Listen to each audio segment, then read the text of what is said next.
Now we're going to look at something called related rates.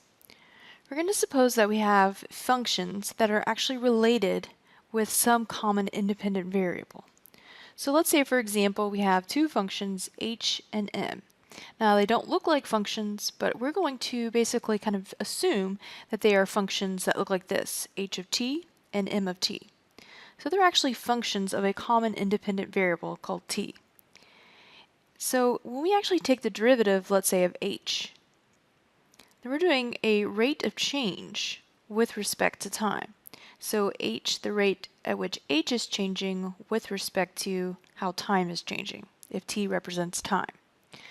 So if we actually take the derivative of m, since m of t is actually the definition of m, the rate of change, that first derivative, would actually be the change in m with respect to the change in t.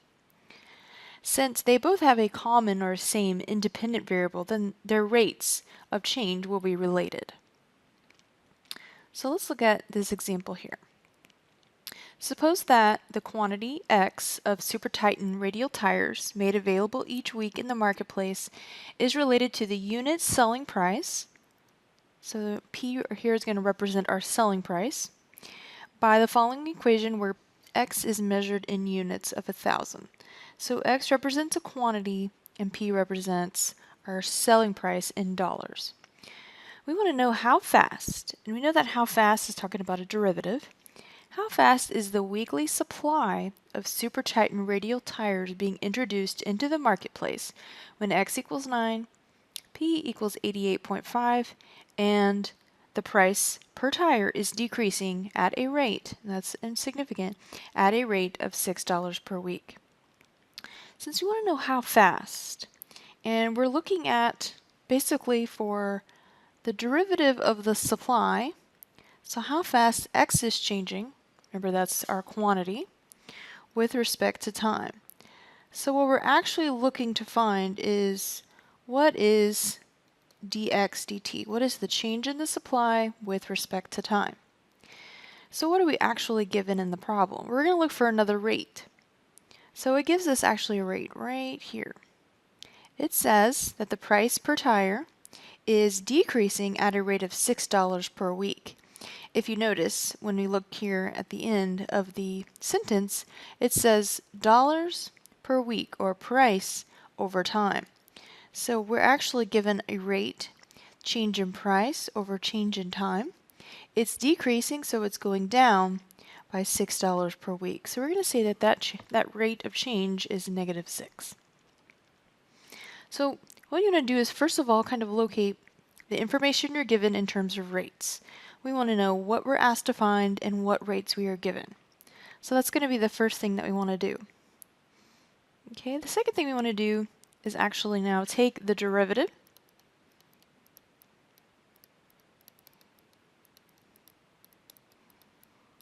with respect to time. That is our common independent variable. So we're going to actually think of X in our problem here. We're going to think about X as X of t, so a function of time. And when we see P, we're going to think about P as really representing a function of time. Okay, and the reason why I know that is because I'm looking at their common rates. How fast is the weekly supply changing when we are given the price per week changing? So we're given that rate, everything is in terms of time. So we're going to take the derivative with respect to time. So we're not going to implicitly solve here, obviously. We are going to actually use our implicit differentiation here. So we're going to take the derivative of both sides with respect to time. So I'm going to do d dt of the left side of our equation, and also d dt of the right side of our equation. Alright, so remember that p and x are actually dependent variables representing a function. So when we take the derivative of p with respect to time, well, that's just going to be dp dt. Pretty nice and easy there. Minus, and then we're going to take the derivative here, so we're going to use our chain rule. So that's 2 times 1/2, that's -1. We're We're going to write down the inside function, reduce that power by 1, and then we're going to multiply by the derivative of that inside function, which is dx dt. And then, of course, on this side, there is no t, so it's just a constant. The derivative of a constant is still 0.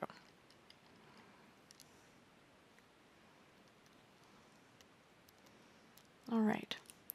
So the last thing that we want to do to actually solve this problem is we're going to plug in any known quantities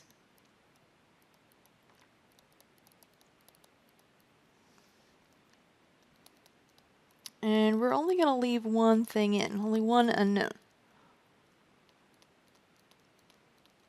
And that's what we were being asked to find. And that one unknown was our rate of change, the rate of change of supply with respect to time. That's the only thing we didn't know.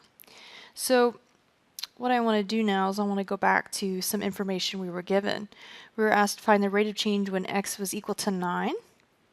Okay, so we do have a 9 in our problem, or an x in our problem, and also when the price was 88.5. Now notice that in this problem, after I've taken my derivative, I don't actually have I don't actually have price. So I don't need to plug in that 88.5. But we do know dp dt, that's up here. So this is a known quantity. And so the only two that we're actually going to need to plug in that are known quantities here are x equals 9 and dp dt equals -6. So I'm going to plug in place of ddp, or dp dt, we're going to plug in a -6 there. And then it says minus 1 times x, which we said was 9 times dx dt equals 0. So the last thing that we're going to do here is we're going to solve for the unknown. So we plug in all the known quantities, everything except for what we don't know, what we were asked to find, dx dt. And the last thing we do is solve for the unknown. So what I want to do is bring over any term that does not have dx dt in it. So I'm going to add this to both sides of the equation. The last thing that you do when you're solving for an unknown is get rid of anything that's being multiplied times the front of that unknown quantity. So we're going to divide both sides by -9. Okay, so we finally get dx dt is equal to 6 divided by 9. We'll go ahead and throw that in our calculator. We get -0.666. So we get an approximate value. We don't get an exact value. Let's go back up to the top and see what we were actually asked to find. It says to round our answer to the nearest whole number. And something else that we were told, let's go back up to the top here. We were told that x is measured in units of 1,000. So I want to find the nearest whole unit. Okay, and these are given to us in thousands.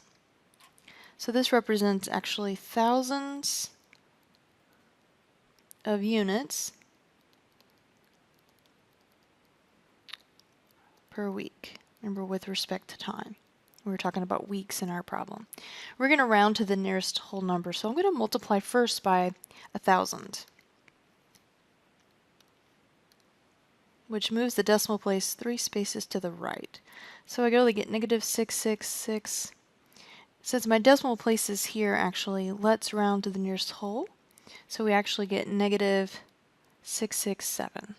So -667 units per week.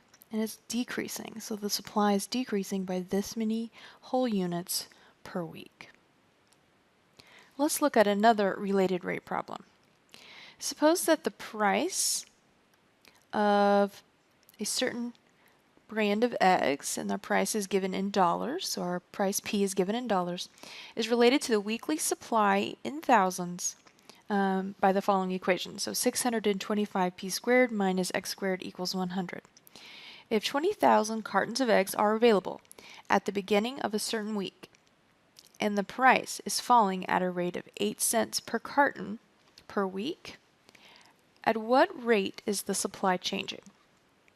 So before we start, we notice that we're talking about a rate of change given as price over time, and also supply over time. So our functions P and X are actually, we're going to think about them as functions of time. So our related rate is time. So what are we given? So let's find out, first of all, what we're asked to find. That's the first thing we want to do. What are we asked to find? What rate? It says, at what rate is the supply changing? So we want to find out the change in supply, which is X, the change in quantity with respect to time. So we're finding dx dt. Okay, we're given a change in price. So let's write out what we're given, what rates we're given here. We're given change in price, so dp dt, and it says it's falling at a rate of 8 cents per carton. Now, since p is given in terms of dollars, then 8 cents in terms of dollars would be 0.08. And it's falling, since it's falling, we're going to call this a negative rate of change. So the price is going down by negative 0.08. All right. So the first thing I'm going to do is find out what rate that we're asked to find and what rate that we're actually given. The second thing we're going to do is we're going to take the derivative of both sides of this equation with respect to that common independent variable t. So I'm going to take the derivative with respect to time on both sides of this equation.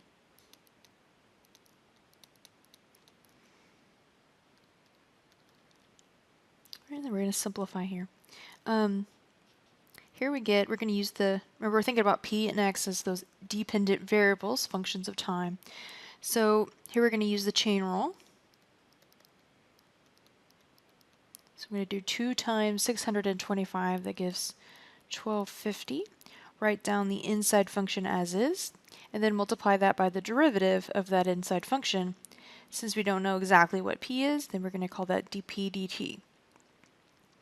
Minus, now we're going to take the derivative of the next term, also using the chain rule. So we're going to bring out the 2, multiply it times the front, write down the inside function as is, reduce the power by 1, and then we're going to multiply by the derivative of the inside function. Since we don't know what x is exactly, we're going to call it dx dt. Equals, and then once again on the right hand side, we have a constant, and the derivative of a constant would be 0. Okay, so we take the derivative of both sides with respect to time. Put that in red. Okay, so the next thing I want to do is fill in any of the known quantities. So we're going to plug in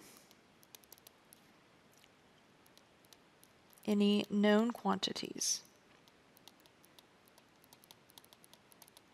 Okay, so let's see what we know. Okay, so we have 1250 times p. Okay, do we know p? Not exactly yet, so I'm going to hold off on that. Do we know dp dt? And we do. I'll leave a space for p there. dp dt is negative 0.08 minus 2 times x. Let's see, do we know x? We're actually told that x, or we're actually told that the carton of eggs is 20,000. And let's go back to something here. Our supply is given in terms of thousands of cartons. So when we plug in this value of 20,000, we really want to think about this as x equals 20,000. So we're going to use the number 20 in place of x. Okay, dx dt, now that's what we don't know. So I'm going to write dx dt as that one thing that we don't know, so that one unknown quantity. So we might be thinking, okay, well, what about p? We need to know what p is, otherwise we won't be able to solve the equation for dx dt. Well, here we're given a little hint here. It says to find the value of p, we're going to solve for the value of p using our demand supply equation, our price supply equation here. We're going to use x equals 20, and then we're going to solve for that value. So I'm going to come right here and I'm going to solve for p.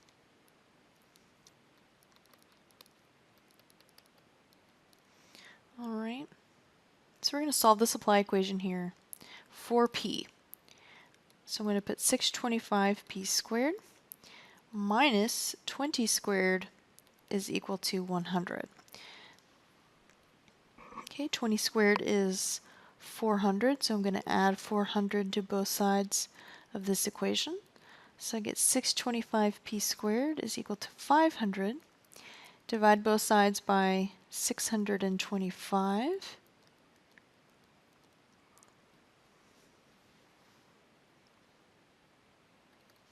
Okay, when I do that I get 0.8. And then we're going to take the square root of both sides because we want to solve just for p. Okay, we're talking about a price here. So we're not going to put plus or minus, we're going to keep it positive. And we're going to write this as p is equal to the square root of negative 0.8. Now we want to substitute that quantity right back into our equation in place of p.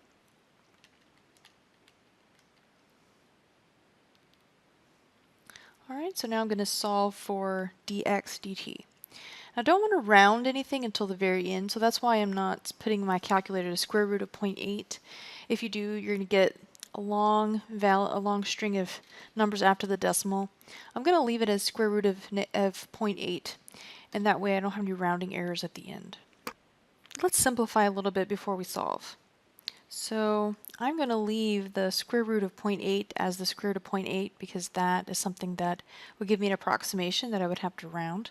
I'm going to multiply 1250 times negative 0.08. And I get negative 100. So negative 100 times the square root of 0.8 minus 40, we'll go ahead and simplify there, dx dt. So we have these two different terms here. And I want to solve for dx dt, so I'm going to go ahead and bring over any term to the other side that does not have dx dt. So I'm going to write this as negative 40 dx dt. I'm going to bring this to the other side, so I'm going to add that to both sides of the equation. Right, then I'm going to divide both sides by negative 40.